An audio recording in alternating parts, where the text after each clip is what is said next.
वर्ग 17 के तत्वों की बात कर रहे थे।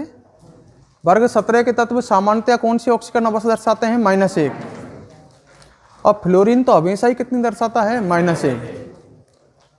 पर क्लोरीन, ब्रोमीन और आयोडीन जो हैं, है का, ये उच्च विद्युत ऋणी तत्वों के साथ +1, +3, +5 और +7 ऑक्सीकरण अवस्था भी क्या कर लेते हैं? प्रदर्शित। बात है, सुन ले। फ्लोरीन तो हमेशा -1 दर्शाएगा, पर जो Cl, Br, I हैं, ये उच्च विद्युत ऋणी तत्वों के साथ, जैसे Cl से अधिक विद्युत ऋणी है, फ्लोरीन भी है, ऑक्सीजन भी है, इनके साथ ये +1, +3, +5 और +7 तक ऑक्सीकरण अवस्था क्या कर सकते हैं? प्रदर्शित। अच्छा, अब बात को आगे सुनना।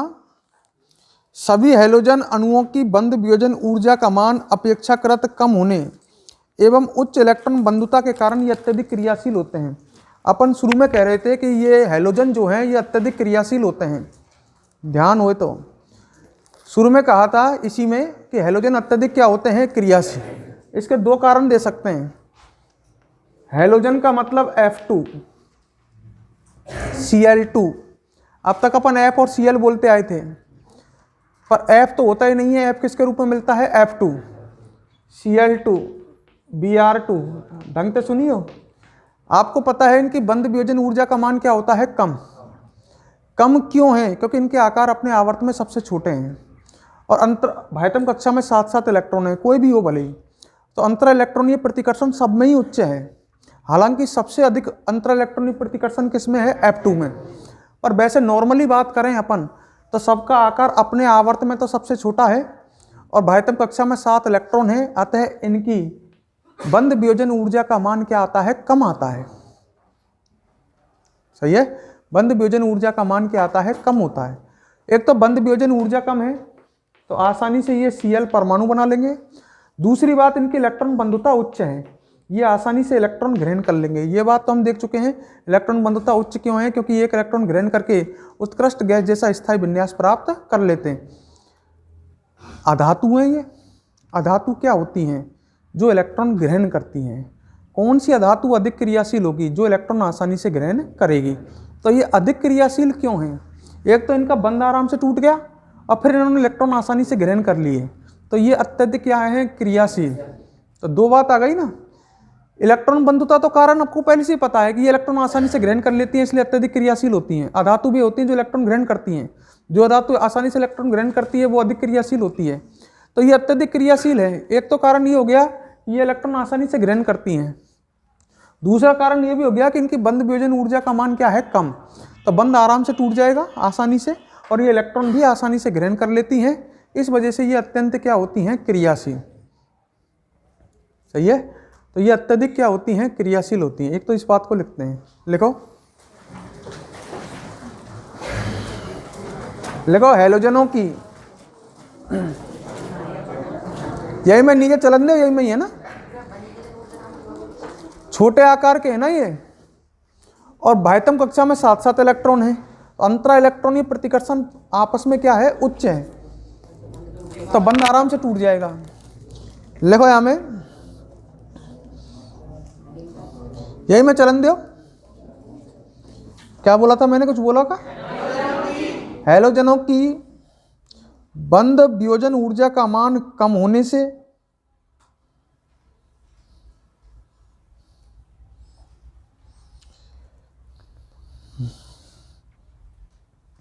बंध वियोजन ऊर्जा का मान कम होने से तथा इलेक्ट्रॉन बंधुता के उच्च होने से, इलेक्ट्रॉन बंधुता के उच्च होने से ये अत्यंत क्रियाशील होते हैं, अत्यंत क्रियाशील होते हैं।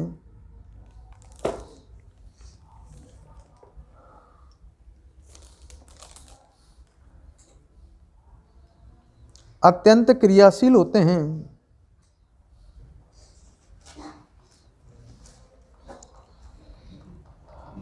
ठीक है। अब एक बात और देखो यहां पर, देखो जो ये हैलोजन है F2Cl2 वगैरह, ये प्रबल ऑक्सीकारक हैं। इसका भी कारण यही है, सुन लेना एक एक शब्दों को। हैलोजन जो हैं ये प्रबल ऑक्सीकारक हैं, F2Cl2 Br2 I2, ये सभी हैलोजन क्या हैं? प्रबल ऑक्सीकारक। ऑक्सीकारक वे होते हैं जो इलेक्ट्रॉन ग्रहण करते हैं, ऐसे कह सकता हूं। अरे ऑक्सीकारक वे होते हैं जो खुद का क्या करते हैं? अपचयन। ऑक्सीकारक दूसरे का ऑक्सीकरण और खुद का अपचयन। अगर कोई इलेक्ट्रॉन ग्रहण करेगा तो खुद का अपचयन करेगा, अगर F इलेक्ट्रॉन ग्रहण करेगा तो F माइनस बनाएगा तो खुद का अपचयन। इलेक्ट्रॉन का ग्रहण करना भी तो अपचयन होता है, इलेक्ट्रॉन त्यागना क्या होता है? ऑक्सीकरण। तो तू खुद ही इस बात को समझ सकता है, जैसे F2 है, आसानी से टूट गया F में, फिर इलेक्ट्रॉन ये आसानी से ग्रहण कर लेता है। तो इसका मतलब है जब ये इलेक्ट्रॉन आसानी से ग्रहण कर रहा है तो इसका मतलब क्या निकला कि ये प्रबल क्या होगा? ऑक्सीकारक। तो जितने भी हैलोजन हैं ये प्रबल ऑक्सीकारक हैं, क्योंकि वही कारण है इनकी बंध वियोजन ऊर्जा का मान क्या है? कम है, और साथ में इनकी इलेक्ट्रॉन बंधुता क्या है? उच्च। इस वजह से ये सभी प्रबल क्या होते हैं? ऑक्सीकारक। सही है, सभी प्रबल क्या होते हैं? ऑक्सीकारक। क्लियर? तो यह बात अब लिखो, लिखो हैलोजन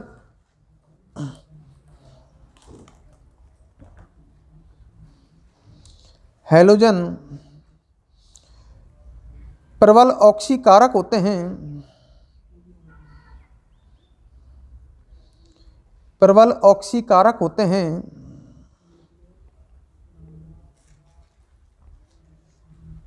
क्योंकि इनकी बंध वियोजन ऊर्जा कम, बंध वियोजन ऊर्जा कम,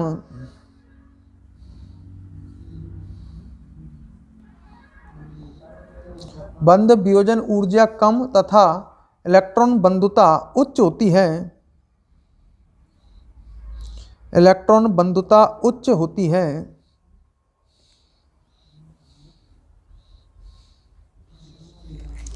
ठीक है, देखो इधर, अब एक बात और देख सामने, समझ तो चलिए ये टॉपिक है ना, इनमें तो क्वेश्चन बने। देखो इधर, जैसे मैं बात करूं F2 की, सही है, ये F2Cl2 Br2 I2 सब कौन है? ऑक्सीकारक हैं, क्योंकि ये इलेक्ट्रॉन आसानी से क्या करते हैं? ग्रहण। और जो इलेक्ट्रॉन ग्रहण करता है वो क्या होता है? ऑक्सीकारक। F2 है, और F2 के सामने मान लो X माइनस आयन आ गए, halide ion, 2 X minus ion आ गए, तो ये F2 तो खुद को F माइनस आयनों में कन्वर्ट कर लेगा और इसका क्या कर देगा? ऑक्सीकारक वह होता है जो दूसरे का करे ऑक्सीकरण और खुद का करे अपचयन। देख रहे हो, मतलब F2 का यहाँ ऑक्सीकरण अंक कितना है? 0, और 0 से कितना हो गया? -1। तो इसने खुद का तो क्या किया है? अपचयन, और X का ऑक्सीकरण अंक -1 से कितना हो रहा है? 0। तो ये दूसरे का ऑक्सीकरण कर रहा है और खुद का क्या कर रहा है? अपचयन। अब बात आई साहब, X कौन है? X हैलोजन ही है, पर ये हैलोजन जो होगा वो होगा Cl, Br या I। मेरा कहने का मतलब यह है कि F2 सबसे जोरदार ऑक्सीकारक है, जब भी तो ये Cl minus ion, Br minus ion, I minus ion कोई भी आ जाए, सबका क्या कर देगा? ऑक्सीकरण। सही है। नेक्स्ट ऐसे ही मैं लिखता हूं, जैसे मान लो Cl2 होता तो Cl2 भी X माइनस आयनों को किस में ऑक्सीकरण? Cl2 खुद तो, सही है, और प्लस क्या बनता? X2, पर यहां X बराबर क्या होगा? Br या I। अगर ये F माइनस होते तो उसका ऑक्सीकरण नहीं कर पाता, मतलब F माइनस होता तो ये ऑक्सीकारक है, दूसरे का क्या करता है? ये ऑक्सीकरण, पर F माइनस का ऑक्सीकरण नहीं करता।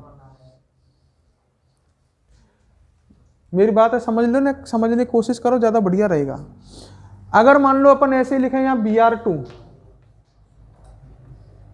प्लस 2X माइनस, तो क्या बनेगा? 2Br माइनस प्लस X2, और यह X जो होगा वो कौन होगा? I। तो इससे देख करके हमको ये लग रहा है कि सबसे ऑक्सीकारक क्षमता का क्रम लिखें, ऑक्सीकारक क्षमता का क्रम, ऑक्सीकारक क्षमता का क्रम ये आएगा कि सबसे बढ़िया ऑक्सीकारक कौन होगा, F2। सब प्रबल ऑक्सीकारक है, इसमें कोई दिक्कत नहीं है, पर इनमें भी सबसे प्रबल ऑक्सीकारक देखें इन चारों में से तो F2 सबसे प्रबल है, उससे कम है Cl2, Br2 और एक I2। यहाँ एक चीज़ कन्फ्यूजन करती है अगर कोई ईमानदारी से पढ़े तो, कि साहब आपने एक दिन बताया था पिछली क्लास में कि इलेक्ट्रॉन बंधुता जो होती है वो क्लोरीन की अधिक होती है। किससे? फ्लोरीन से। जब क्लोरीन की इलेक्ट्रॉन बंधुता ज़्यादा है तो क्लोरीन आसानी से ग्रहण करेगा इलेक्ट्रॉन, तो Cl2 F2 से बढ़िया ऑक्सीकारक होना चाहिए। ध्यान है, क्योंकि क्लोरीन जो है, मान लो F से इलेक्ट्रॉन जुड़े, F से इलेक्ट्रॉन जुड़े और Cl से इलेक्ट्रॉन जुड़े, तो किससे इलेक्ट्रॉन आसानी से जुड़ेगा? Cl से। F का छोटा आकार, बाह्यतम कक्षा में 7 इलेक्ट्रॉन, उच्च इलेक्ट्रॉन घनत्व, तो किसकी इलेक्ट्रॉन बंधुता ज़्यादा होती है? Cl की। जब Cl की इलेक्ट्रॉन बंधुता, ऑक्सीकारक वह होता है जो इलेक्ट्रॉन ग्रहण करता है, Cl की इलेक्ट्रॉन बंधुता ज़्यादा है तो Cl2 प्रबल ऑक्सीकारक होना चाहिए, किससे? F2 से। सही है। इलेक्ट्रॉन बंधुता तो यही चाहती है कि दोनों में से प्रबल ऑक्सीकारक कौन होना चाहिए? Cl2, क्योंकि Cl की इलेक्ट्रॉन बंधुता क्या है? ज़्यादा है। पर अन्य फैक्टर जो हैं, बंध वियोजन ऊर्जा, आपको पता होगा Cl2 से बंध वियोजन ऊर्जा किसकी कम है? F2 की। आपको बंध वियोजन ऊर्जा का क्रम भी बताया था मैंने, वो क्रम इस तरह का था, ध्यान हो तो। सही है, बंध वियोजन ऊर्जा इसकी कम है का, ध्यान है का, क्योंकि दोनों फ्लोरीन छोटे आकार के हैं और उच्च इलेक्ट्रॉन प्रतिकर्षण ज़्यादा है, अंतरा इलेक्ट्रॉनीय प्रतिकर्षण ज़्यादा है आपस में, तो इसकी बंध वियोजन ऊर्जा ज़्यादा है, तो F2 आसानी से टूटेगा। पहली बात तो है, इलेक्ट्रॉन तभी तो ग्रहण करेगा जब टूटेगा, तो कौन आसानी से टूटेगा? F2। तो बंध वियोजन ऊर्जा तो क्या चाहती है कि बढ़िया ऑक्सीकारक कौन होना चाहिए? F2। जबकि इलेक्ट्रॉन बंधुता ये चाहती है कि Cl की इलेक्ट्रॉन बंधुता ज्यादा है, Cl इलेक्ट्रॉन आसानी से ग्रहण करता है, तो Cl प्रबल ऑक्सीकारक होना चाहिए Cl2। जबकि बंध वियोजन ऊर्जा नु कह रही है कि F2 में बंध आराम से टूट जाए, जब बंध आराम से टूट जाए तभी तो इलेक्ट्रॉन ग्रहण करेगा ही। तो बंध वियोजन ऊर्जा के हिसाब से देखें तो दोनों में प्रबल ऑक्सीकारक क्या होना चाहिए? F2 होना चाहिए। दोनों बराबर टक्कर पे हैं लड़ाई में, पर एक एक्स्ट्रा फैक्टर और है। देखो, ऑक्सीकारक गुण या अपचायक गुण जलीय विलयनों में देखे जाते हैं। ये आयोडाइड आयनों का जलीय विलयन है, यहाँ पर पोटेशियम आयोडाइड का, ये आयोडाइड आयन या कोई भी हैलाइड आयन है उसका जलीय विलयन है। ऑक्सीकारक गुण, अपचायक गुण, ये किस में देखे जाते हैं? जलीय विलयन में। ध्यान आ रहा हो तुम्हारे? जब किसी धातु को उसी धातु आयनों वाले विलयन में रखते हैं तो ऑक्सीकरण और अपचयन की अभिक्रिया एक साथ चलती हैं। एक ध्यान आए तो, जब किसी धातु को उसी धातु आयनों वाले विलयन में रखते हैं तो वहां पर ऑक्सीकरण और अपचयन की अभिक्रिया एक साथ चल जाती हैं। ध्यान है का? तो ऑक्सीकरण विभव और अपचयन विभव उत्पन्न होते हैं हमें। तो ये सब विलयन में ज्ञात की जाते हैं। ऑक्सीकरण विभव, अपचयन विभव, ऑक्सीकारक क्षमता, अपचायक क्षमता, ये सब कहाँ देखी जाती हैं? विलयन में। तो विलयन में पानी भी होता है, पानी तो होएगा ही विलयन में। तो वहां पर एक बात सोचो, अब मैं पानी की बात कर रहा हूं, F माइनस और Cl माइनस, दोनों में से ये अधिक स्थायी है पानी के अंदर। पानी के अंदर ये अधिक स्थायी है। कारण एक एक बात है, समझ लो। रहा क्वेश्चन आवे यहाँ पे, क्वेश्चन ऐसे आता है, क्वेश्चन को सुन लो कि Cl की इलेक्ट्रॉन बंधुता फ्लोरीन से ज्यादा है, फिर भी F2 Cl2 की तुलना में प्रबल ऑक्सीकारक है। क्यों? Cl की इलेक्ट्रॉन बंधुता फ्लोरीन से अधिक है, फिर भी F2 Cl2 से प्रबल ऑक्सीकारक है। क्यों? जब Cl की इलेक्ट्रॉन बंधुता ज्यादा है तो प्रबल ऑक्सीकारक कौन होना चाहिए था? Cl2। तो क्वेश्चन इस तरह का आता है, इंपॉर्टेंट क्वेश्चन है कि Cl की इलेक्ट्रॉन बंधुता फ्लोरीन से अधिक है, फिर भी F2 Cl2 से प्रबल ऑक्सीकारक है। क्यों? तो मैं वही बात है समझा रहा हूं।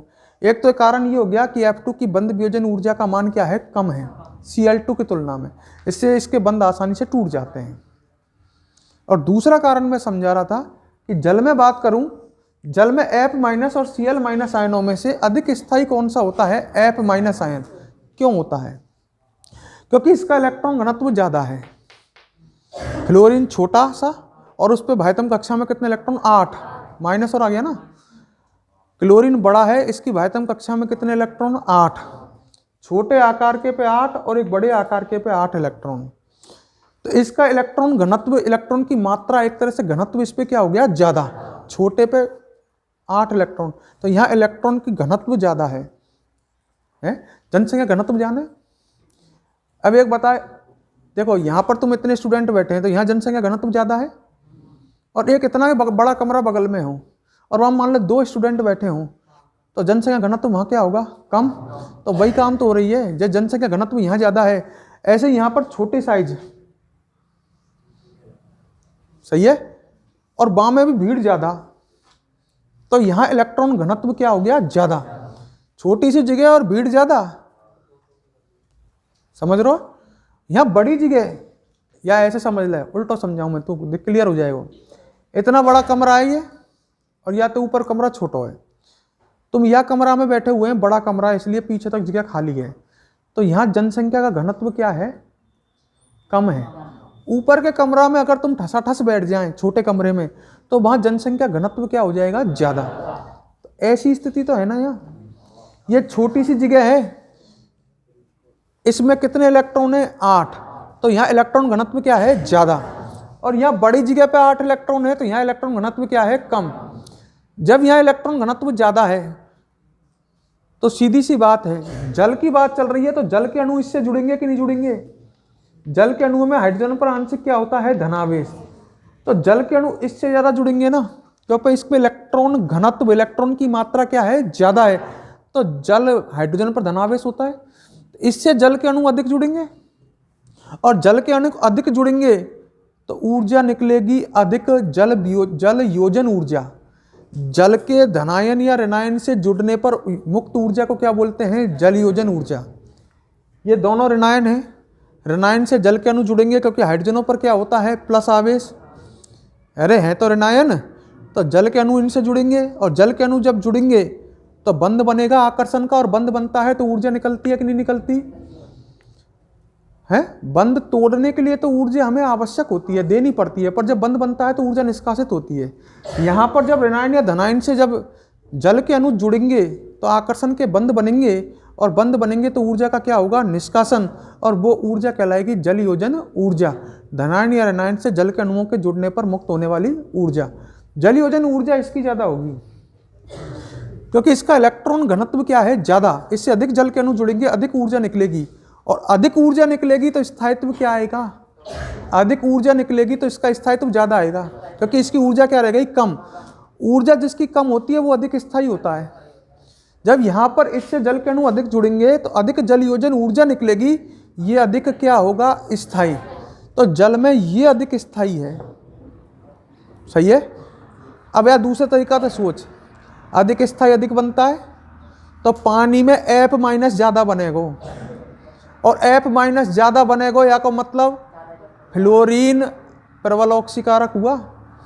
Cl माइनस कम बनेगा, F माइनस ज्यादा बनेगा, मतलब फ्लोरीन के इलेक्ट्रॉन ग्रहण करने की प्रवृत्ति ज्यादा हो गई, पानी में इलेक्ट्रॉन बंधुता देखती रह गई। कारण क्या हुआ कि F माइनस अधिक स्थायी है पानी में, जब F माइनस अधिक स्थायी है तो अधिक स्थायी का निर्माण अधिक होगा, और अधिक स्थायी जब अधिक बनेगा तो सीधी सी बात है फ्लोरीन के इलेक्ट्रॉन ग्रहण करने की प्रवृत्ति जल योजन ऊर्जा ने बढ़ा दी है। तो जल से फर्क पड़ा है, जल से फ्लोरीन की एक तरह से इलेक्ट्रॉन ग्रहण करने की प्रवृत्ति भी क्या हो गई है, बढ़ गई है, क्योंकि F माइनस आयन अधिक स्थायी और अधिक स्थायी अधिक बनेगा। Cl माइनस से F माइनस अधिक बनेगा पानी में, F माइनस अधिक बनेगा तो फ्लोरीन की इलेक्ट्रॉन ग्रहण करने की प्रवृत्ति भी क्या हो जाएगी, ज्यादा। फ्लोरीन की इलेक्ट्रॉन ग्रहण करने की प्रवृत्ति भी अधिक हो जाएगी। अब ये दो फैक्टर मिलकर के इलेक्ट्रॉन बंधुता अकेले की पेश खान देंगे का, प्रबल ऑक्सीकारक कौन आएगा, F2। अब इसको शॉर्ट में समझ जो तो समझ में आए। क्लोरीन की इलेक्ट्रॉन बंधुता ज्यादा है, क्लोरीन की Cl की इलेक्ट्रॉन बंधुता ज्यादा है। पानी की बात नहीं कर रहा हूं, डायरेक्ट कह रहा हूं, पानी में तो फ्लोरीन की इलेक्ट्रॉन बंधुता ज्यादा हो जाए। सामान्यतः कहें तो क्लोरीन की इलेक्ट्रॉन बंधुता फ्लोरीन से क्या है, अधिक है, फिर भी F2 प्रबल क्या होता है, ऑक्सीकारक। एक तो इसके बंध आसानी से टूटते हैं, पहली बात, और दूसरी बात F माइनस आयनों की जल योजन ऊर्जा का मान क्या है, अधिक। अतः पानी में F माइनस आयन अधिक क्या होते हैं, स्थायी। इस वजह से भी जल योजन ऊर्जा की वजह से भी ये बढ़िया क्या हो जाएगा, ऑक्सीकारक। पानी में F माइनस अधिक बनेंगे, मतलब ये इलेक्ट्रॉन आसानी से ग्रहण करेंगे। तो दो फैक्टर ऐसे हैं जो इसको प्रबल ऑक्सीकारक बना रहे हैं, Cl2 को नहीं। Cl2 को एक फैक्टर मात्र इलेक्ट्रॉन बंधुता प्रबल ऑक्सीकारक बनाना चाहता है, पर पानी के अंदर तो इलेक्ट्रॉन बंधुता की दादागिरी खत्म। पानी में एक तो इसकी बंध वियोजन ऊर्जा कम, आराम से टूटेगा। दूसरी बात, पानी में F माइनस की जल योजन ऊर्जा अधिक होने की वजह से F माइनस क्या होगा, अधिक स्थायी, तो वो अधिक बनेगा। जब वो अधिक बनेगा तो एक तरह से F के इलेक्ट्रॉन ग्रहण करने की प्रवृत्ति क्या हो चुकी है, अधिक हो चुकी है पानी में। तो ये दोनों फैक्टर F2 को प्रबल क्या बनाते हैं, ऑक्सीकारक। और ये अपन को यहाँ भी दिख रहा हो कि F2 प्रबल ऑक्सीकारक है। ऑक्सीकारक क्षमता का क्रम तो दिख रहा था, पर यहाँ से जो क्वेश्चन आता है मैंने वो डिस्कस किया। ऑक्सीकारक क्षमता का क्रम तो हम ये लिख लेंगे, पर इसमें यहाँ से जो क्वेश्चन बनता है वो बताया था मैंने कि Cl की इलेक्ट्रॉन बंधुता फ्लोरीन से अधिक होती है, फिर भी F2 Cl2 से प्रबल क्या होता है, ऑक्सी। तो इसके दो कारण देंगे। इसके निम्न कारण है, नंबर 1 F2 ऐसे लिखेंगे, F single bond S, F2 की बंध वियोजन ऊर्जा Cl2 से कम होती है, एक कारण हो गया। नंबर 2 F माइनस आयन की जल योजन ऊर्जा अधिक होने से ये जल में अधिक स्थायी है। बस ये दो कारण लिखने, ठीक है। लिखो तो इसमें एक काम करो, पहले डायरेक्ट ये 3 रिएक्शन लिख रही हैं का, बात मत करे बिल्कुल। ये ऐसी चीजें जो समझ में नहीं आएंगी, बात कर रहा हूं वैसी समझ में नहीं आती है ये, जब बहुत दिमाग लगाए जब जाकर समझ में आए। तो पहले इन तीनों रिएक्शनों को नोट करो।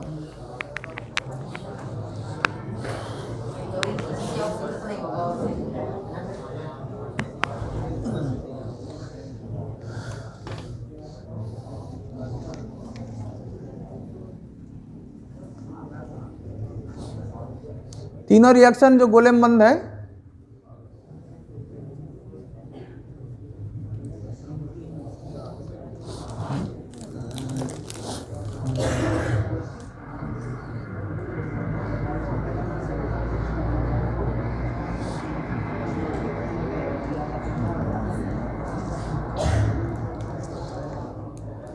ये लिख लिया, बोला मत एक भी।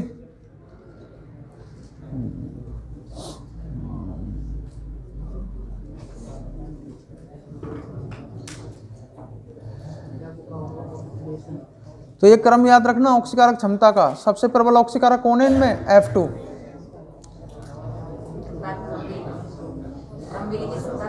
नीचे लिख लो, फिर ऑक्सीकारक क्षमता का क्रम डाल के क्रम में नोट कर लो।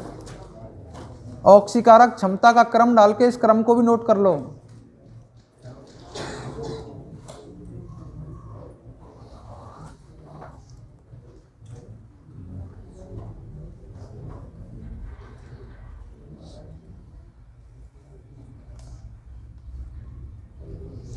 फिर यह क्वेश्चन ही लिख लियो है ना, जो मैंने बोला ये बात,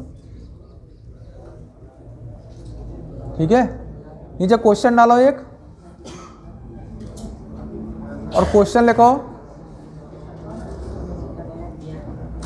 लिखो क्वेश्चन, लिखो Cl की इलेक्ट्रॉन बंधुता,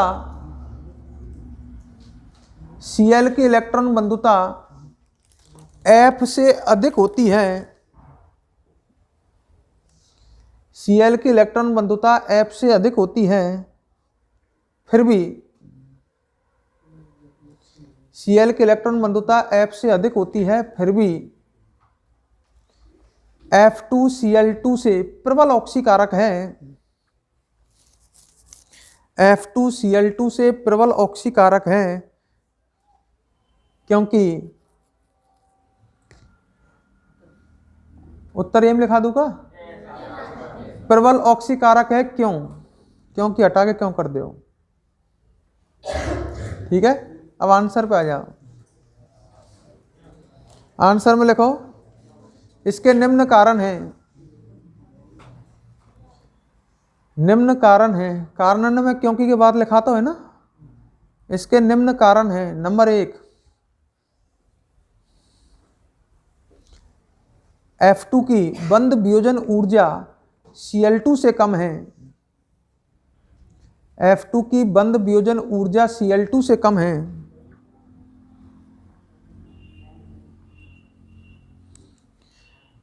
F2 की बंध वियोजन ऊर्जा Cl2 से कम है। और नंबर 2, F माइनस आयन की जल योजन ऊर्जा F माइनस आयन की जल योजन ऊर्जा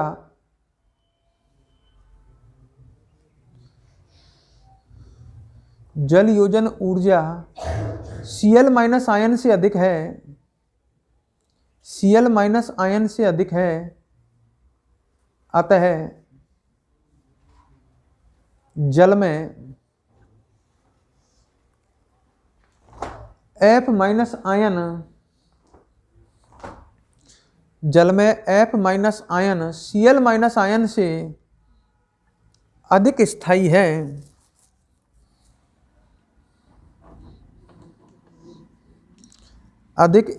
है।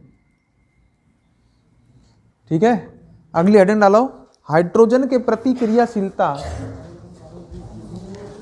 हाइड्रोजन के प्रति क्रियाशीलता, हाइड्रोजन के प्रति क्रियाशीलता सामने ध्यान दो। हाँ भाई, वर्ग 17 के तत्वों की हाइड्रोजन के प्रति क्रियाशीलता, तो ये हाइड्रोजन से अभिक्रिया करके वर्ग 17 के तत्व हैलोजनी है का, तो HX प्रकार के हाइड्रोजन हैलाइड बनाते हैं, ये बनेंगे। जैसे फ्लोरीन क्या बनाएगा, HF, क्लोरीन क्या बनाएगा, HCl, HBr और HI। क्लियर है ना? ही HF, HCl, HBr और HI। तो वर्ग 17 के तत्व हाइड्रोजन के साथ HX प्रकार के क्या बनाते हैं, हैलाइड। अब वही क्रम इसमें भी लिख सकते हैं। अगर अपन बंध लंबाई का क्रम लिखते हैं, बंध लंबाई का क्रम देख लो इधर सामने, बात मत कर रे। बंध लंबाई का क्रम, तो सीधी सी बात है, I का आकार सबसे बड़ा है क्या, तो H और I का आकार बड़ा है, तो बंध क्रम समझ गए होंगे, नाविक से नाविक की दूरी, बंध लंबाई सबसे अधिक किस में आएगी, HI में, और सबसे कम किस में आएगी, HF में। तो बंध लंबाई का क्रम यही आएगा, HF से अधिक बंध लंबाई किसकी होगी, HCl की, उससे अधिक HBr और सबसे अधिक HI। क्लियर? अब बंध लंबाई का क्रम मिल गया, तो फिर बंध वियोजन ऊर्जा का क्रम भी लिख सकते हैं। बंध वियोजन ऊर्जा का क्रम, सामने ध्यान, बोले नहीं। बंध वियोजन ऊर्जा, बंध तोड़ने के लिए आवश्यक ऊर्जा। बंध वियोजन ऊर्जा की बात करें तो सबसे बड़ा बंध इसमें है क्या, और बंध जितना आकार में बड़ा होता है उतना ही दुर्बल होता है, तो बंध वियोजन ऊर्जा सबसे कम इसकी होगी। तो बंध वियोजन ऊर्जा का क्रम ये आएगा, HF, HCl, HBr और HI। बंध वियोजन ऊर्जा का क्रम। अम्लीय प्रकृति का सब अम्ल है का ये, अरे प्रबल अम्ल है ये। अम्लीय प्रकृति का क्रम, सबसे प्रबल अम्ल की बात करें हम, तो सबसे प्रबल अम्ल कौन होगा, HI। सही है का? अरे इसकी बंध वियोजन ऊर्जा सबसे कम है, आसानी से H+ देगा, और आसानी से H+ देगा, तो सबसे प्रबल अम्ल कौन होगा, HI। उससे कम HBr, उससे कम HCl, और इनमें सबसे दुर्बल कौन होगा, HF। सही है? और तो कोई क्रम है नहीं अपने में, इनको ध्यान रखना किसका क्रम आएगा, अम्लीय प्रकृति का क्रम।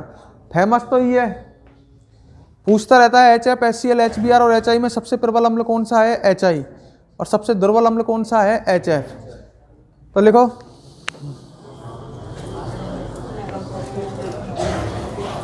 लगा वर्ग 17 के तत्व, वर्ग 17 के तत्व हाइड्रोजन के साथ, वर्ग 17 के तत्व हाइड्रोजन के साथ, हाइड्रोजन के साथ HX प्रकार के हैलाइड बनाते हैं। HX प्रकार के हैलाइड बनाते हैं, जैसे जैसे मैं इन चारों में लिख ले जो ऊपर ऊपर लिख रहे हैं, HF, HCl, HBr व HI, HF, HCl, HBr व HI।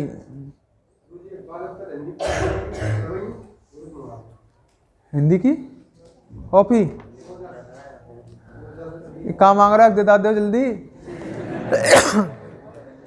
बाकी इन क्रमण्य लिख लो, अब तीनों क्रमण्य।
देख लिया?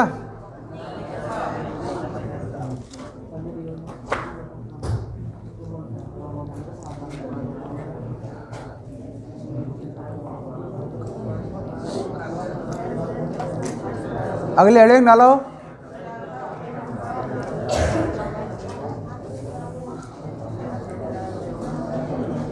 अगले हेडिंग ऑक्सीजन के प्रति क्रियाशीलता।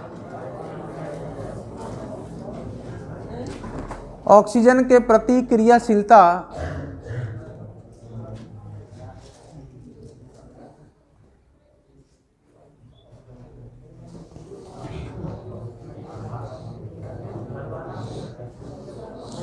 अब नेक्स्ट सुन ले, शांत रख, बिल्कुल शांत रह के सुन।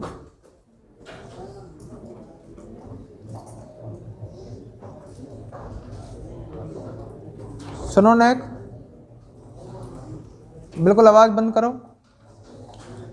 देखो ऑक्सीजन के प्रति क्रियाशीलता, वर्ग 17 के जो तत्व हैं, पहले आवाज बंद कर बिल्कुल। वर्ग 17 के जो तत्व हैं ये ऑक्सीजन के साथ ऑक्साइड ही बनाएंगे ना। कोई भी तत्व ऑक्सीजन के साथ क्या बनाता है? ऑक्साइड। तो वर्ग 17 के तत्व ऑक्सीजन के साथ अनेक प्रकार के ऑक्साइड बनाते हैं। फिक्स ना है, जैसे अपन यहाँ तो कह रहे हैं HX प्रकार के हैलाइड बनाएंगे, तो वर्ग 17 के तत्व ऑक्सीजन के साथ कई प्रकार के क्या बनाते हैं? ऑक्साइड, जिनमें से अधिकतर ऑक्साइड कैसे होते हैं? अस्थायी। मतलब बहुत सारे ऑक्साइड बनाए। Cl की बात करूं, ClO भी बनता है, ClO2 भी बनता है, Cl2O भी बनता है, Cl2O5 भी बनता है, Cl2O7 भी बनता है। तो वर्ग 17 के तत्व ऑक्सीजन के साथ अनेक प्रकार के ऑक्साइड बनाते हैं, जिनमें अधिकतर ऑक्साइड कैसे होते हैं? अस्थायी होते हैं। पहली लाइन। दूसरी लाइन सुनो, ऑक्सीजन जो है, मतलब फ्लोरीन जो है, ये ऑक्सीजन के साथ, फ्लोरीन की बात कर लगो मैं F की, फ्लोरीन ऑक्सीजन के साथ दो प्रकार के ऑक्साइड बनाता है, एक OF2 और एक O2F2। O2F2 अस्थायी होता है। फ्लोरीन ही मात्र दो ऑक्साइड बनावे नहीं, और ने तो लाइन लगा रखी है। जैसे क्लोरीन का एग्जाम्पल दिया मैंने, क्लोरीन एक तरह के क्या बनाता है? ऑक्साइड। फ्लोरीन ऑक्सीजन के साथ दो ऑक्साइड बनाता है, OF2 और O2F2। O2F2 कैसा होता है? अस्थायी। क्लियर? अच्छा, Cl, Br व I, Cl, Br और I तीनों ऑक्सीजन के साथ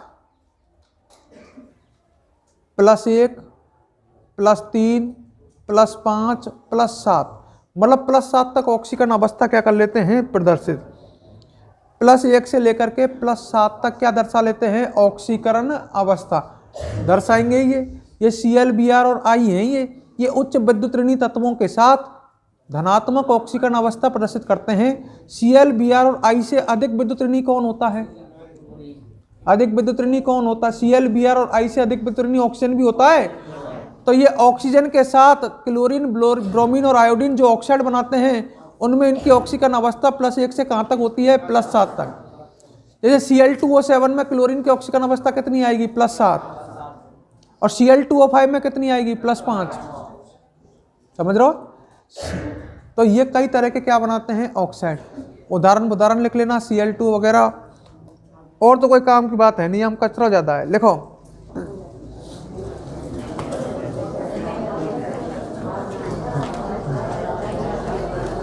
वर्ग 17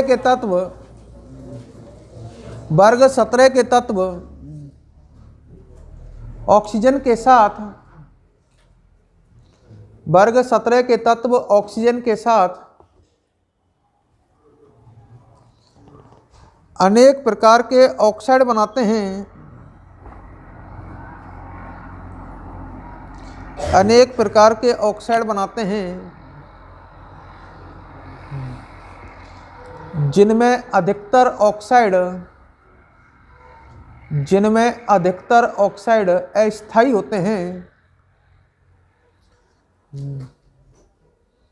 अधिकतर ऑक्साइड अस्थायी होते हैं। ठीक है, आगे लिखो। फ्लोरीन ऑक्सीजन के साथ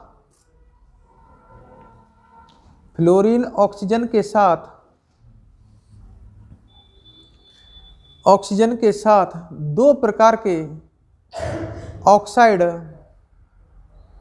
फ्लोरीन ऑक्सीजन के साथ दो प्रकार के ऑक्साइड OF2 व O2F2 बनाता है। OF2 व O2F2 बनाता है, जिनमें O2F2 अस्थायी होता है। O2F2 अस्थायी होता है।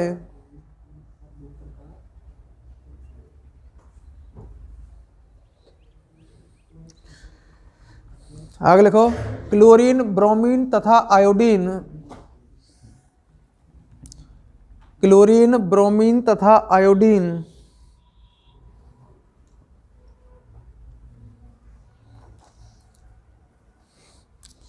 क्लोरीन, ब्रोमीन तथा आयोडीन ऑक्सीजन के साथ अनेक प्रकार के ऑक्साइड बनाते हैं।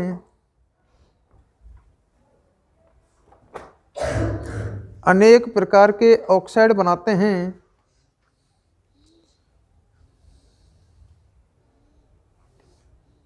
अनेक प्रकार के ऑक्साइड बनाते हैं जिनमें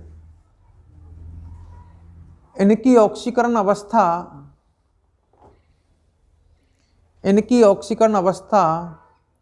+1 से +7 तक होती है। +1 से +7 तक होती है। जैसे +1 से +7 तक होती है, जैसे Cl2O, Cl2O, ClO2, ClO2, ClO3, ClO3, Cl2O5, Cl2O5, Cl2O7,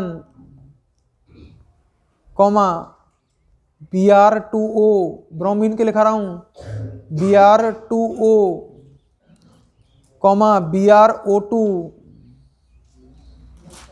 BrO3,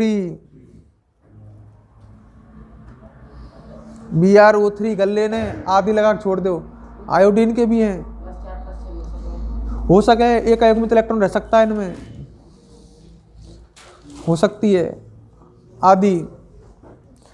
अगले लाइन डालो, धातुओं के प्रति क्रियाशीलता।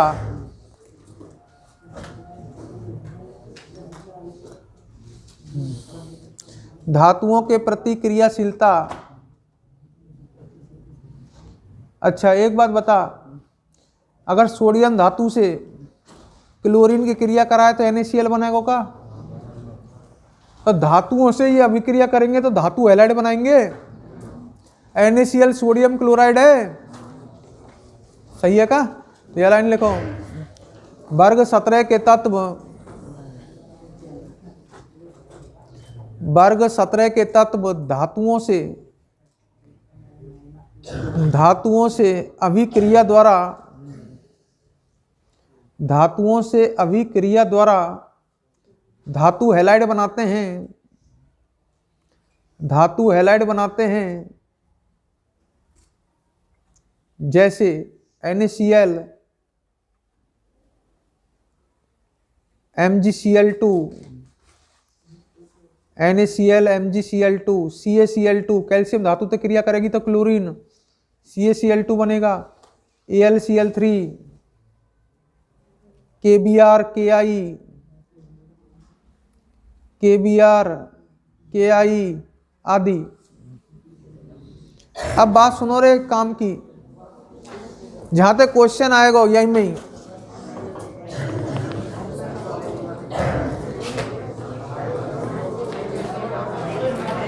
बात कर ले के बात।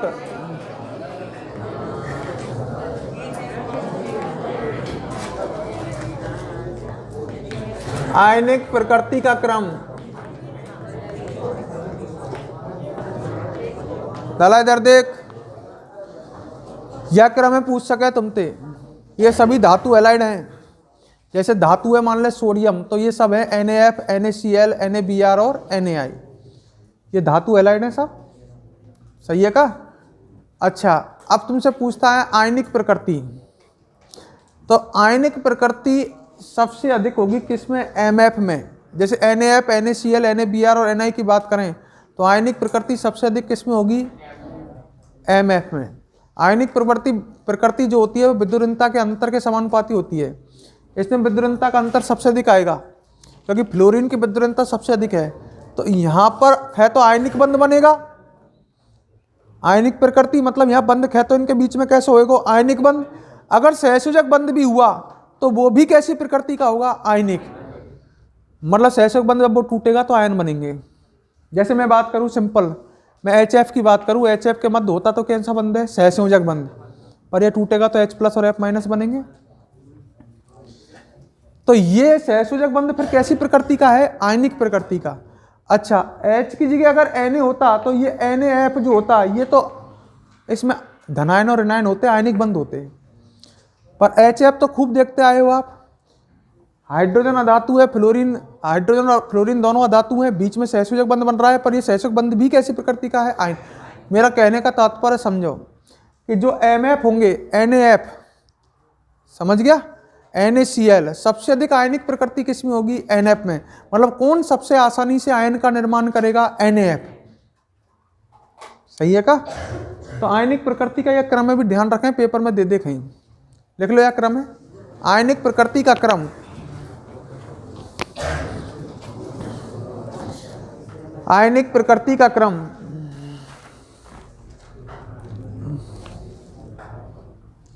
और इसके बाद हम पढ़ेंगे अब कौन सी गैस? क्लोरीन। ये हटाई थोड़ी है, हटाए गए टॉपिक बताओगे?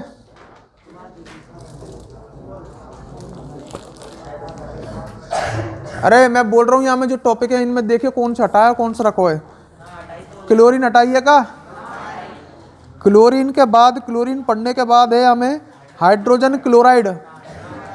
हटाओ नहीं हटाओ? ना हटाओ। हाइड्रोजन क्लोराइड HCl जब पूरा हो जाएगा, बाकी बाद है हेलोजन के ऑक्सो अम्ल। हटा दियो। अंतरा हेलोजन यौगिक परिचय का, तो परिचय चक्कर पढ़ सके, अंतरा हेलोजन यौगिक तो पढ़ ही लेंगे। परिचय में रह जाए कहीं, परिचय या पढ़ ही लेंगे, अंतरा हेलोजन यौगिक है। और लास्ट में है वर्ग, तो अपन पूरे पढ़ लेंगे आए। और लास्ट में है वर्ग 18 के फिर तत्व, वो तो अलग गया। ठीक है, तो अगली हेडिंग डालो क्लोरीन।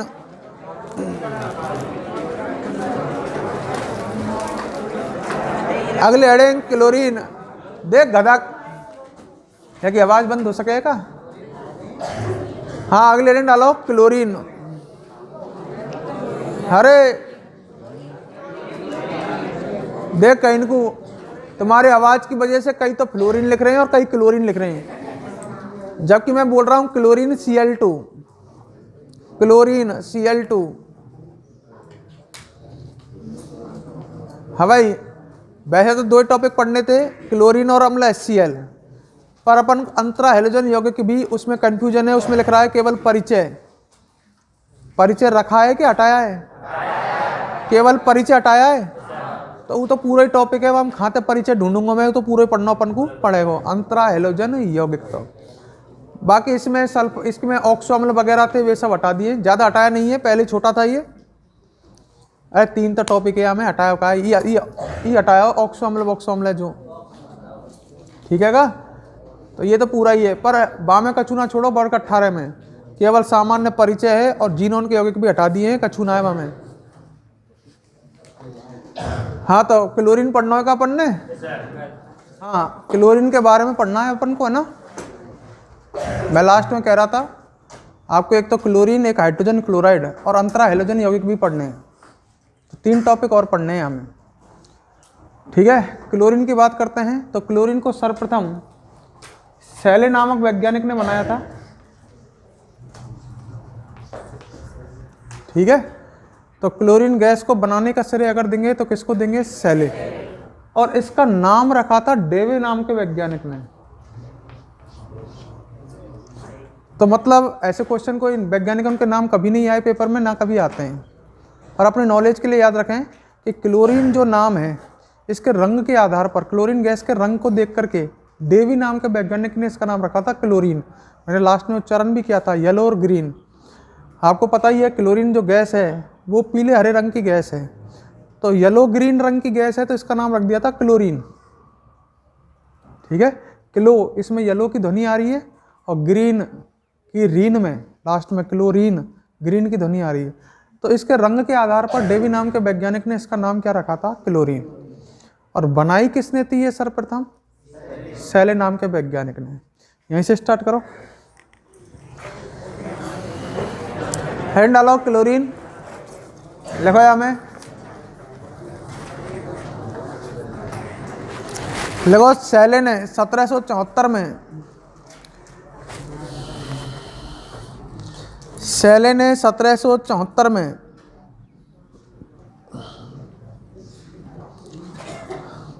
अम्ल HCl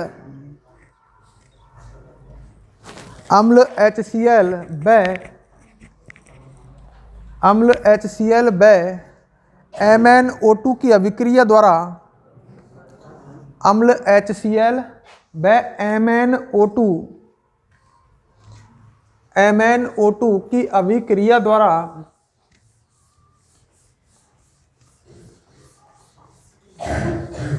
क्लोरीन गैस की खोज की। क्लोरीन गैस की खोज की। ब्लैक बोर्ड पर देखो,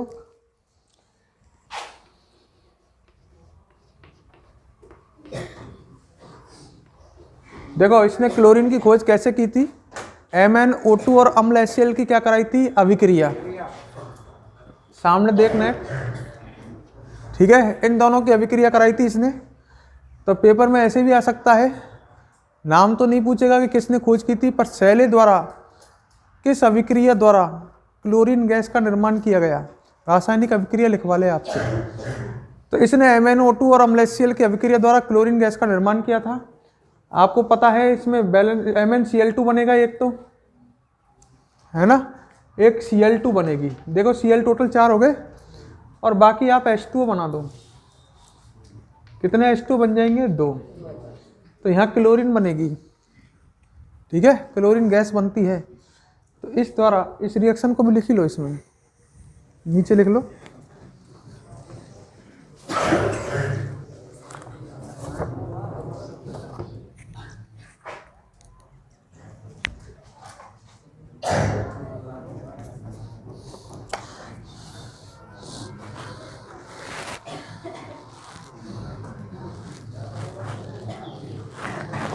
आगे लिखो, सन 1810 में सन 1810 में इसके रंग के आधार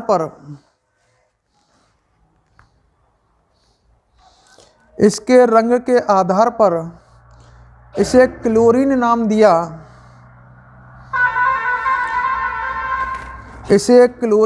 दिया।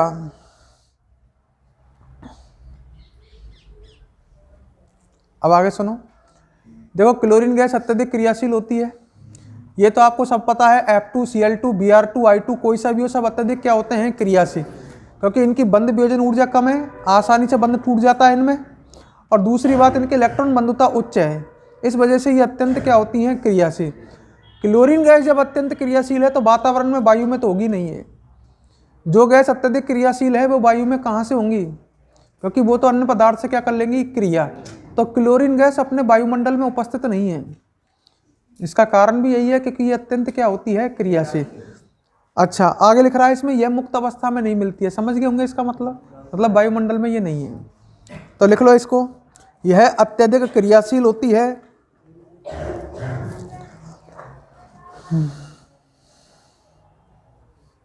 यह अत्यधिक क्रियाशील होती है।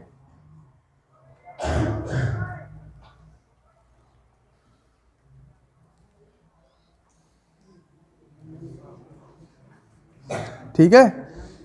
अब अगले हेडिंग डालो, निर्माण की विधियां।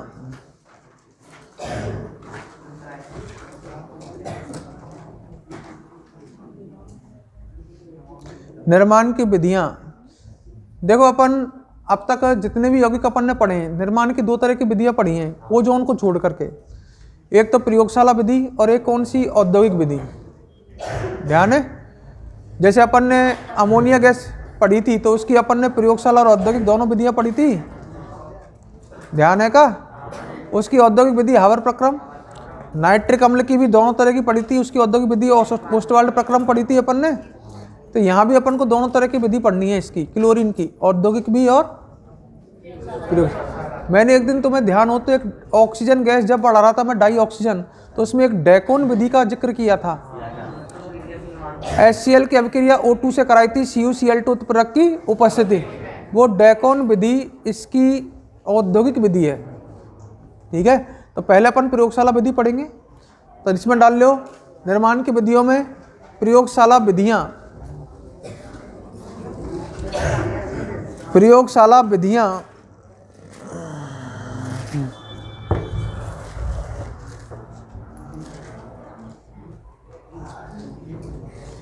देखो, एक विधि तो आपके सामने लिखी हुई है जो सैले ने भी काम में ली थी, दिख रही है का। MnO2 की अभिक्रिया किससे कराई थी, अम्ल HCl से। ये कौन सी विधि है, प्रयोगशाला। और उसने भी प्रयोगशाला में ही क्लोरीन बनाई थी, किसने, सैले ने। तो प्रयोगशाला विधि में नंबर 1 डालो, MnO2 व अम्ल HCl की अभिक्रिया द्वारा, MnO2 व अम्ल HCl की अभिक्रिया द्वारा, MnO2 व अम्ल HCl की अभिक्रिया द्वारा। ठीक है, अब इसमें इस रिएक्शन को दोबारा से लिख लो, MnO2 + 4HCl, MnO2 + 4HCl, तीर का चिन्ह, MnCl2 + Cl2 + 2 H2O। लिख लिया।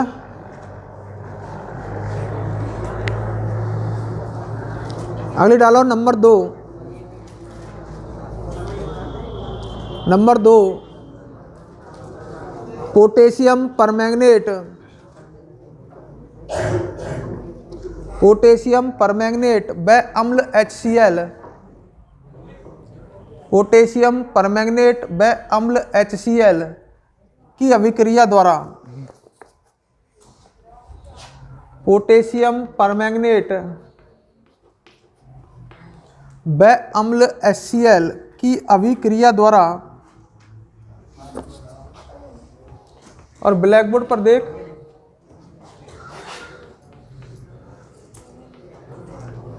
सामने ध्यान,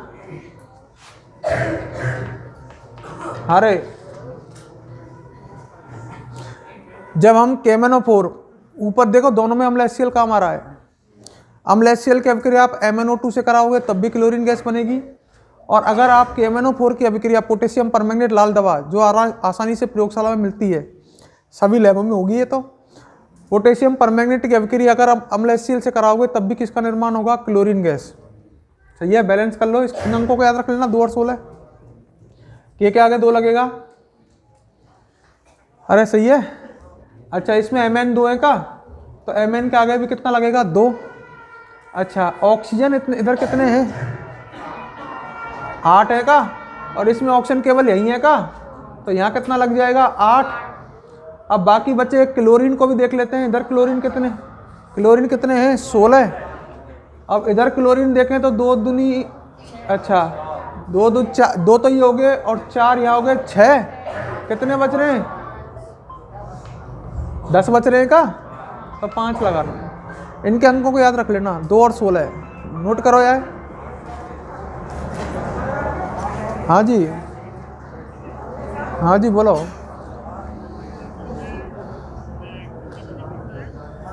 जल्दी भेज दीजिए साहब, 9-10 बजे तक, 8 बजे करीब भेज दो। 150, हाँ 150 भेजना एक बार, है ना? तो कम भेज लेना, 140 भेज देना, 120 भेज देना और मंगा लेंगे। ठीक है, तो 120 भेज देना। ठीक है। अरे देख लिया? हाँ, अब हम बात करेंगे इसकी कौन सी विधियों की? औद्योगिक। अगले डालो औद्योगिक विधियां।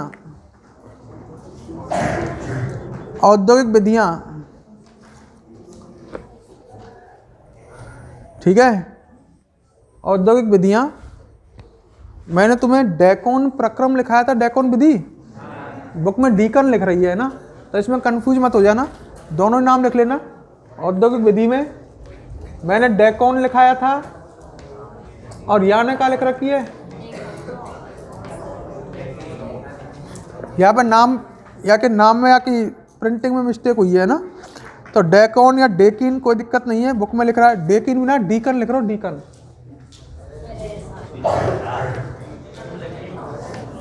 कोई अंतर ना है, कोई फर्क ना पड़े, डेकोन विधि या डीकन विधि, ये अपन ने पहले पढ़ी है। देखो इधर आपको ध्यान होगा, अम्ल HCl की अभिक्रिया किससे कराई थी? ऑक्सीजन से। ध्यान है का? क्लोरीन गैस बनी थी। या पूरी क्लास में खांसी की बीमारी चल गई का?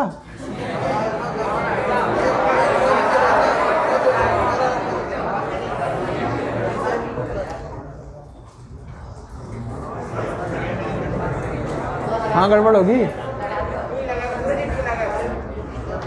सही है का?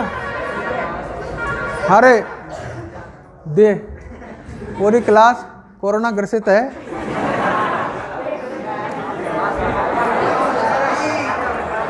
मैं तो बहुत दूरी बना के रखूँ, 2 फुट से ज़्यादा है ना। अच्छा, मास्क लगा लो।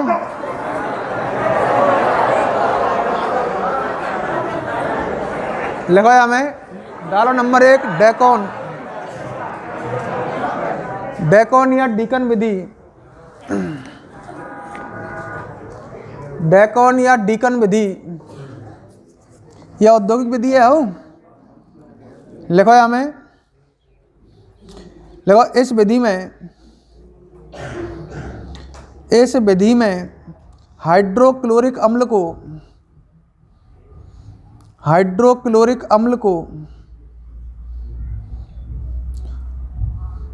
उत्प्रेरक CuCl2, उत्प्रेरक ना लिखा मैंने, ध्यान करो, पहले लिखा होगा भी, उत्प्रेरक CuCl2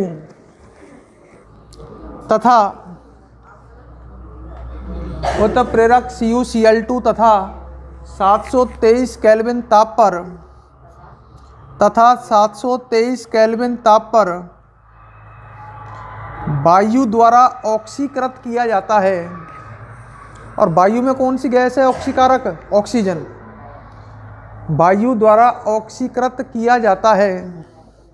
दोबारा एक बार इधर देख, इस विधि में क्या करते हैं? हाइड्रोक्लोरिक अम्ल को CuCl2 उत्प्रेरक और 773 केल्विन ताप पर वायु द्वारा क्या कराते हैं, ऑक्सीकृत, मतलब इसमें वायु प्रवाहित करते हैं, ये उत्प्रेरक वगैरह डाल के टेम्परेचर फिक्स करके।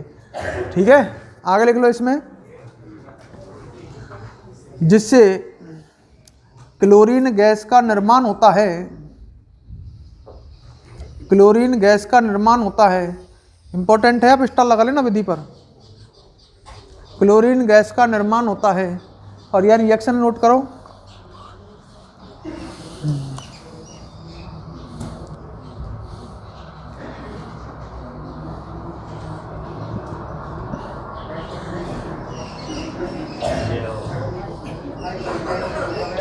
ठीक है, बिगर बात मत, कहाँ से बिगर बात,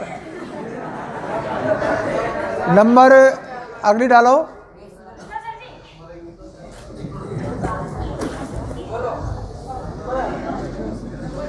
लिख ली। एक औद्योगिक विधि और लिखो नंबर 2,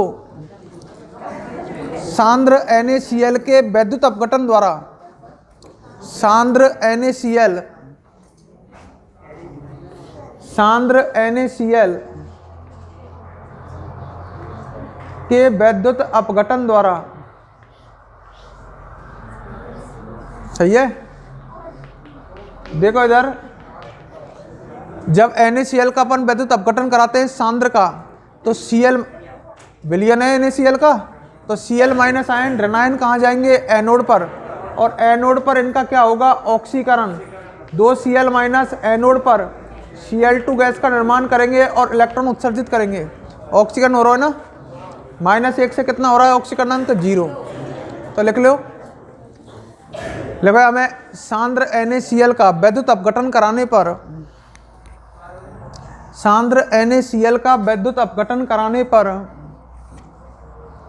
वैद्युत अपघटन कराने पर एनोड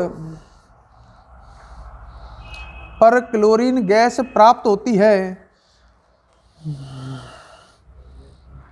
एनोड पर क्लोरीन गैस प्राप्त होती है। अगले डालो, क्लोरीन गैस के गुण, क्लोरीन गैस के गुण,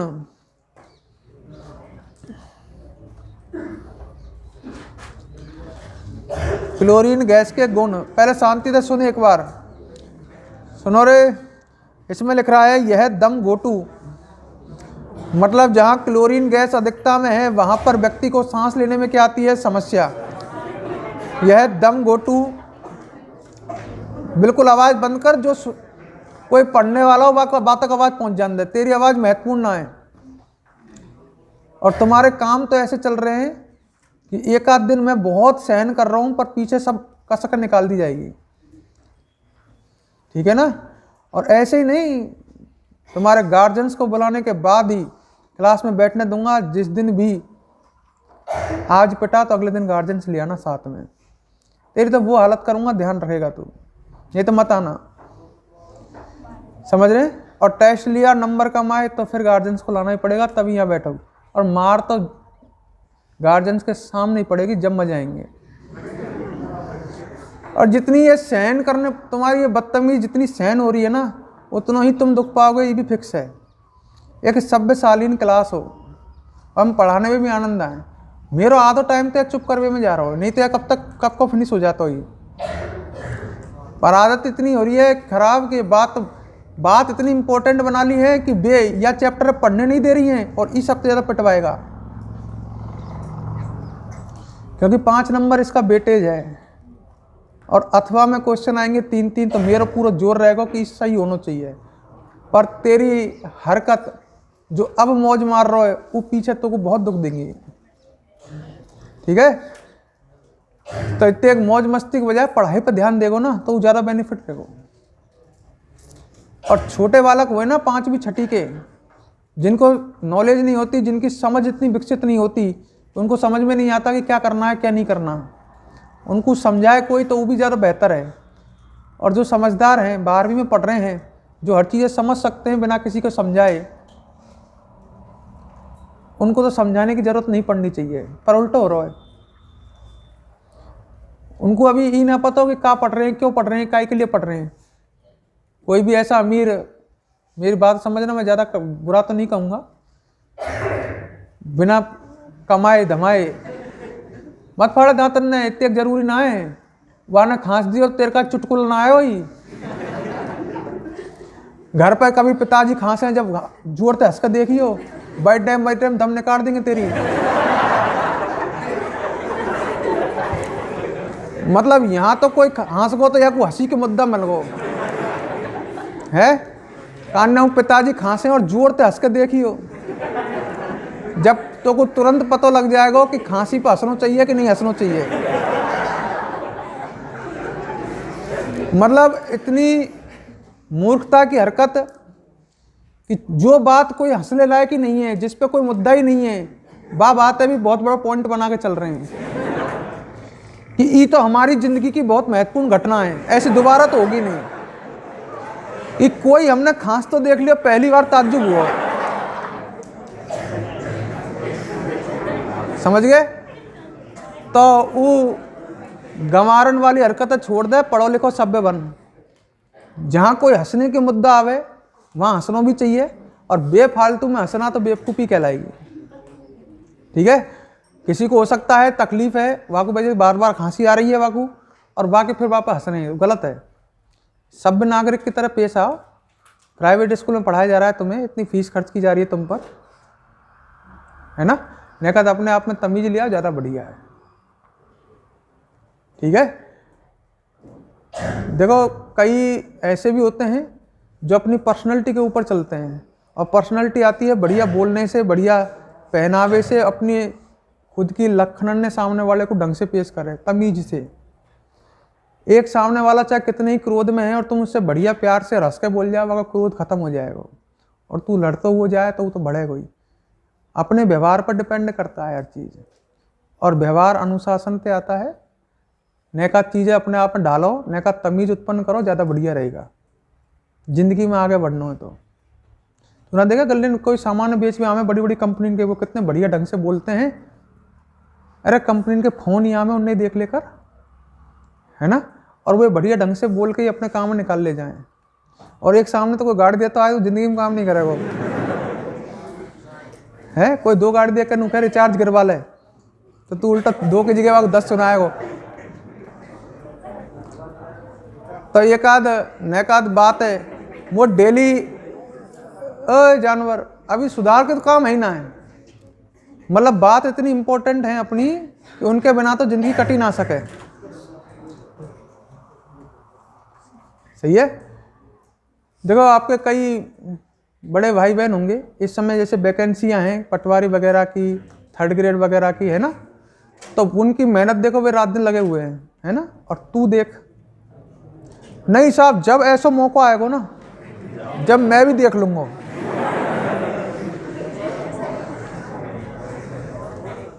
और ये टाइम है ना जो है, जैसे तुम साइंस के हो, अब मैं मान लो 3rd ग्रेड की बात करता हूँ, तो 3rd ग्रेड के एग्जाम में साइंस वालों के लिए केमिस्ट्री भी आती है, फिजिक्स भी आती है, मैथ भी आती है, बायो भी आती है, पता है ना, आती है ना।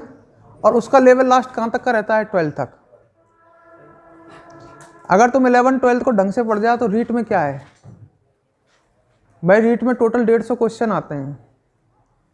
सुन रहे मेरी बात है? तो ये चीज़ ऐसी नहीं है कि अपन टाइम वेस्ट कर रहे हैं और सब ठीक है। हाँ, अब 150 क्वेश्चन में थे 60 क्वेश्चन, शायद कंफर्म नहीं है, पर 60 क्वेश्चन सब्जेक्ट के आते हैं, जिसमें फिजिक्स, केमिस्ट्री, मैथ, बायो आती है। 150 में से 60, सही है। और 30-30 क्वेश्चन हिंदी इंग्लिश के आते हैं, वो भी 12th लेवल की, लास्ट है 12th लेवल। तो 60 क्वेश्चन तो हिंदी इंग्लिश के, और 60 फिजिक्स केमिस्ट्री जो तुम पढ़ रहे हो, फिजिक्स केमिस्ट्री मैथ बायो के 60 क्वेश्चन, तो 120 हो गए 150 में थे। और एक सब्जेक्ट और आती है उसमें बाल विकास वगैरह जो पढ़नी होती है, मात्र एक सब्जेक्ट, तो एक सब्जेक्ट ही पढ़नी होती है। अगर आपसे लगे तो ढंग से पढ़ें तो, और या चलो उस समय भी मेहनत करते हैं तो कोई भी चीज़ तुरंत समझ में आ जाएगी। ये साइंस ऐसी सब्जेक्ट है, तो उस समय चाहे रात में तू मैनू करो तू 20 घंटा पढ़े 24 घंटा में, पर जब अगर वो तेरे फिजिक्स को टॉपिक समझ में नहीं आ रहा हो, तूने कभी पहले समझा ही नहीं, तो उसको चाहे तू कितना ही पढ़ ले, वो तो रटा तूने, फिर समझा थोड़ी। मेरी बात समझ रहे हो? समझा तो तूने यहाँ है 11th और 12th में। अगर यहाँ नहीं समझा तो बाद में उसको जब तू रीट की तैयारी करेगा तो उसको रटेगा, क्योंकि ये साइंस सब्जेक्ट है। रटे कोई पीछे वाक का कर लेगो, सही है का? तो आगे के लिए प्रिपरेशन यहीं से चलती है। अपने आप पर डाल लो और नैका तमीज में आ जाओ, नहीं आगे बुरी स्थिति हो जाएगी। समझाने की जरूरत नहीं पड़नी चाहिए। आज के टाइम पर आपको पता है कि कंपटीशन कितना हाई है।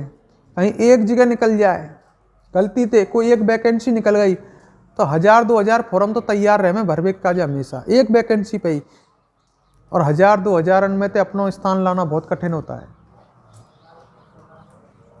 सही बात है ना? और बाकी लिए ऐसे मौज मस्ती ते काम, अरे जो तेरे पास टारगेट है इस समय 12th पढ़नी है तो 12th को ईमानदारी से पढ़े ना।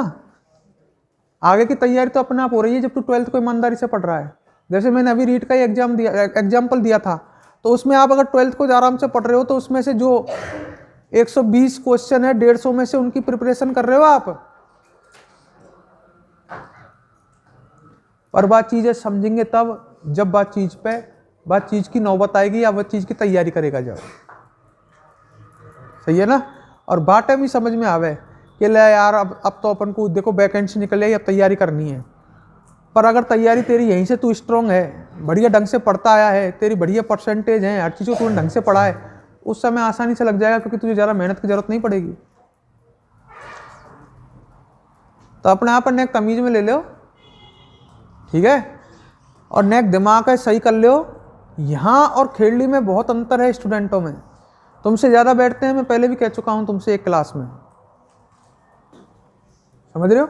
तुम्हारी स्ट्रेंथ कितनी होगी? ज़्यादा 100-150 होगी, है 150 भी नहीं है टोटल अगर गिरे हैं तो इस समय 150 भी नहीं होगी। वहाँ कम से कम 250-300 बच्चे बैठते हैं तुमसे दुगने, और तुम तो फिर भी बहुत स्पेस में बैठे हुए हो। वो इतना बड़ा भी नहीं है हॉल जिसमें वो बैठते हैं, वो बिल्कुल ऐसे ठसाम ठस भरे रहें। पर हाँ, ऐसे नहीं है कि वो बात नहीं करते हैं, बात करते हैं। पर जब मैं पढ़ाई पे आ जाऊँ, जैसे बीच का टाइम है बात कर लिए, पर जैसे मैंने बोला क्लोरीन डेकोन विधि, वो तुरंत शांत। वहाँ कहने की जरूरत नहीं पड़ती कि अब चुप हो जा, मैं डेकोन विधि पढ़ा रहा हूँ, और तुम उनका रिजल्ट देखते हो हर साल। जबकि टीचर वही हैं, केवल पढ़ने का, और यहाँ के टेस्ट उनसे वहाँ से ज़्यादा ही होते हैं, कम नहीं होते।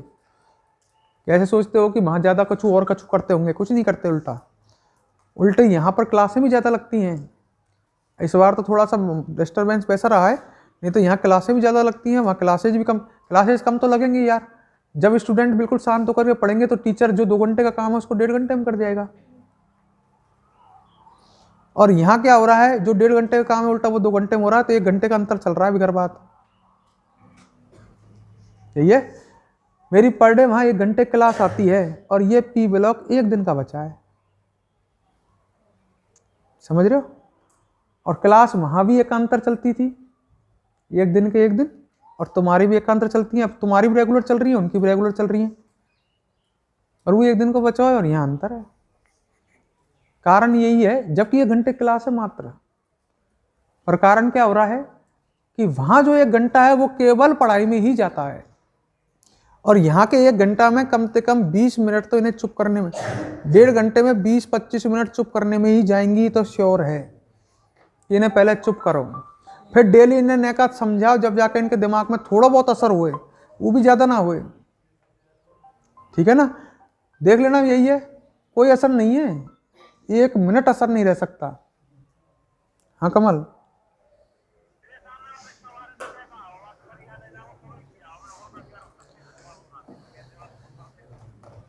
चलो मैं खाऊँ, है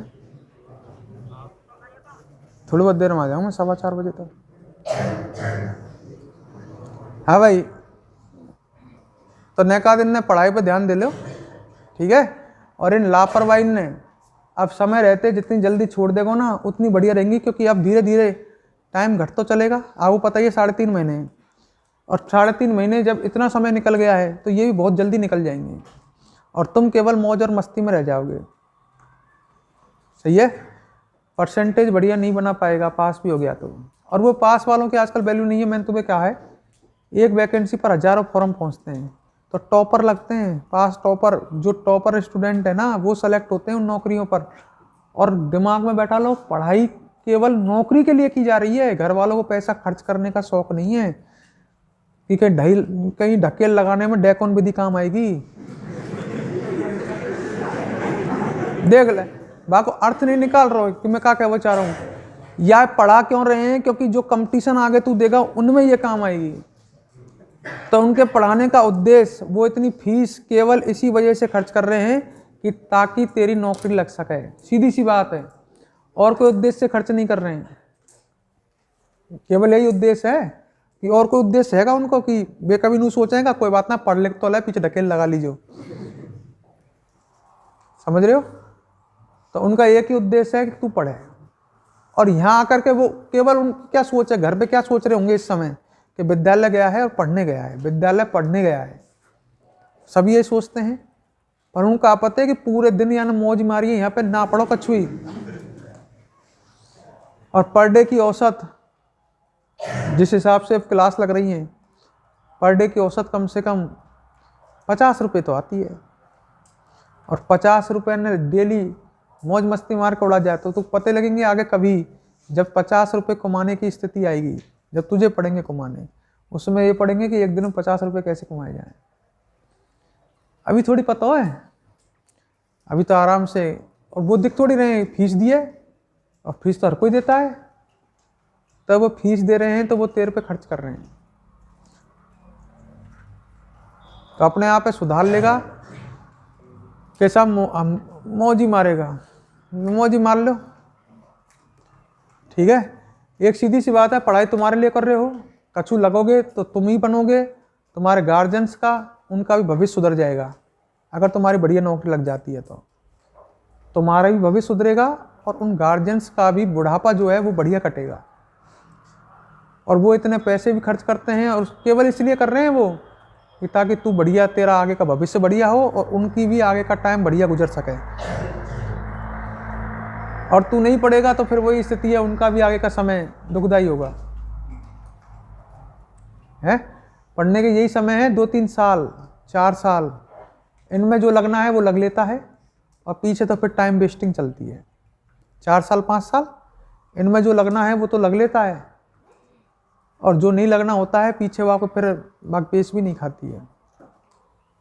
ठीक है, ये बात फिक्स है। अब तुम्हारा जो माइंड काम कर रहा है ये आगे नहीं करेगा इतना फास्ट। जैसे हमसे हम पूछें तो हमारा माइंड अब उतना फास्ट नहीं है जितना उस समय था, जैसे तुम्हारी एज में 12th में 11th के दौरान। उम्र का फर्क पड़ता है, और जब माइंड जैसे जैसे तुम अभी 5-7 सालों में लग गए तो तुम्हारा दिमाग बहुत तेज काम कर रहा है। इस समय तुम किसी भी चीज़ को पढ़ सकते हो, ज़्यादा समय तक तुम सिटिंग एक स्थान पर बैठ करके लगातार पढ़ सकते हो। पर एक एज फिर जैसे जैसे तुम्हारी उम्र बढ़ेगी तुम लगातार नहीं पढ़ सकते एक जगह बैठ करके, सिटिंग पावर ख़त्म हो जाएगी और दिमाग भी उतना काम नहीं करेगा। तो समय रहते ये 4-5 साल है, जो लग गया वो लग गया। पीछे क्या होगा, पीछे मेहनत वाले कर लेना, पर उतनी पार नहीं पड़ती है, अथक मेहनत, जब भी चांस कम रहते हैं। और इस उम्र में आराम से लग सकते हैं क्योंकि दिमाग बहुत फास्ट चलता है, बोझ नहीं है ना। अरे ठीक है, तो अपने आप नेक तैयार कर लो, आगे 4-5 साल में लगना है, फ्री होना है। और फिर एक चीज़ समझ में ना आवे, छोटी सी गणित है, 4-5 साल दुख पावे थे, अगली 50 साल सुधर जाएं, तो 4-5 साल दुख पावे में कोई बुराई तो नहीं होनी चाहिए। और वो भी दुख कैसा है, केवल पढ़ाई तो करनी है, कोई तो ही ना कि कहीं तो वह पत्थर फोड़ने तो जाकर नहीं। 4-5 साल अगर ढंग से पढ़ाई कर ले, मेहनत कर ले, चलो मान लेते हैं उसने दुख पा लिया 4-5 साल पढ़ के, पर आगे की अगर 50 साल मौज में गुजरें तो 5 साल मेहनत करना कोई बेकार है क्या? कर लेनी चाहिए। आगे की 50 साल मौज मारेगा, और इन 5 साल ने तू वेस्ट कर दे, आगे के 50 साल दुख में निकलेंगे। जब नौकरी नहीं होगी तो दुख में ही निकलेंगे। अथक मेहनत करने पर भी बहुत कम अर्निंग, वो स्थिति होगी, मतलब मेहनत ज़्यादा और कमाई कम, तो वे दुख में ही निकल रहे हैं दिन। कमाना तो पड़ेगा, काम तो करना पड़ेगा, चाहे कुछ भी कर। और लग जाए तो सरकारी स्कूलों में देखा ना मास्टर ने, हैं कोरोना काल में भी फुल मौज मारी है ना, तनख्वाह तो मिली है ना, मिली एक दिन की कट की जो हल्ला मचा दी उनने, एक दिन की कैसे काट ली। और अब भी मौज ही चल रही है, हमेशा ही चलती है। कोई लेक्चरर है, 2 पीरियड रहे वाके, एक 11वीं में और एक 12वीं में, और तनख्वाह देखोगे ना 80,000 85,000 मंथली, ऐसी तनख्वाह रहे उनकी, समझ रहे हो। तो कोई भी हो, सरकारी नौकरी छोटी भी हो ना, पियोन है एक, तनख्वाह उसकी भी 24,000 25,000, और दिन भर में कह तो घंटी भी नहीं लगा तो एक बाकी स्कूल की है, ऐसा है। तो सरकारी में चाहे छोटी से लेकर के बड़ी तक ये तो है कि मौज तो हैं। अब प्राइवेट सेक्टर में दुख पाना हुए, हमने बहुत पाया हुआ, वो बात अलग है। नहीं साहब, हम तो दुख ही पाएंगे, समझ रहे हो ना। शायद प्राइवेट सेक्टर में नहीं होते तो इतनी जल्दी दाढ़ी सफ़ेद भी नहीं होती। तो नेकात पढ़ लो, ज़्यादा फायदे में रहोगे। कि नहीं मौज की मार के नहीं, हम तो कुल मिलाकर टारगेट रखो सरकारी का, चाहे छोटी मिले चाहे बड़ी मिले, आगे की लाइफ मौज में निकले। हाँ भाई, तो डेकोन विधि तो लिखा दी का तुम्हें। अगले लाइन डालो गुण, क्लोरीन गैस के गुण डाल दिए का। तो एक बार अब देख, इन बातों ने तो बहुत ढंग से सुन रहा हो, और पढ़ाई की बात आएगी ना जब वहीं चालू हो जाएगा। क्लोरीन गैस के गुणों की बात करें, अब बिल्कुल शांत रह के सुनियो। यह दम गोटू का मतलब समझ गया होगा, मतलब जहां पर क्लोरीन गैस की अधिकता है वहां पर सांस लेने में क्या आती है समस्या, सांस नहीं लगती है व्यक्ति पर। तो यह दम गोटू तीखी गंध वाली, मतलब इसकी गंध कैसी होती है, तीक्ष्ण एवं हरे पीले रंग की गैस है। रंग तो आपको पता ही है। आगे कह रहा है यह वायु से 2.5 गुना भारी है। वायु से कितना है, 2.5 गुना। जैसे मैं कहूँ 1 लीटर वायु ले लें और 1 लीटर क्लोरीन गैस ले लें, और दोनों का अगर वजन तोलें तो 2.5 गुना अधिक वजन बैठेगा किसका, क्लोरीन का। क्लियर। आगे कहता है इसके संपर्क में आने से सरदर्द होने लगता है। कहीं मान लो क्लोरीन गैस का रिसाव है, वहां पर आप हो तो सरदर्द होने लग जाएगा।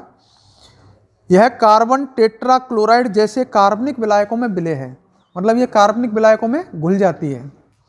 आगे कह रहा है इसे आसानी से द्रवित किया जा सकता है, मतलब इसे प्रेशर लगाएं तो ये आसानी से कम दाब पर ही कैसी अवस्था में चल जाएगी, द्रव अवस्था में। इसका क्वथनांक है 239 केल्विन और इसका गलनांक है 171 केल्विन। तो ये बेसिक बात है, लिख लेना फटाफट। लगाओ यह दम गोटू तीखी गंध वाली, यह दम गोटू तीखी गंध वाली हरे पीले रंग की गैस है।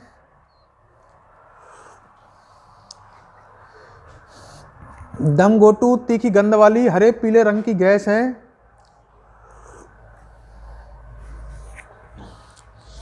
तीखी गंध वाली हरे पीले रंग की क्या है, गैस है।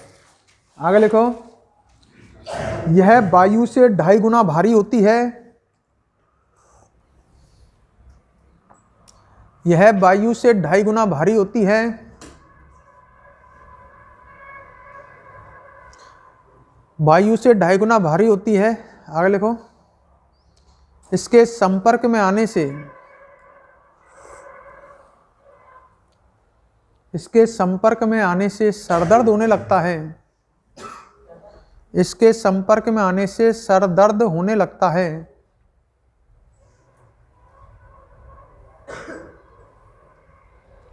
सरदर्द होने लगता है। आगे लिखो यह जल तथा कार्बनिक विलायकों में विलयशील है। जल तथा कार्बनिक विलायकों में विलयशील है।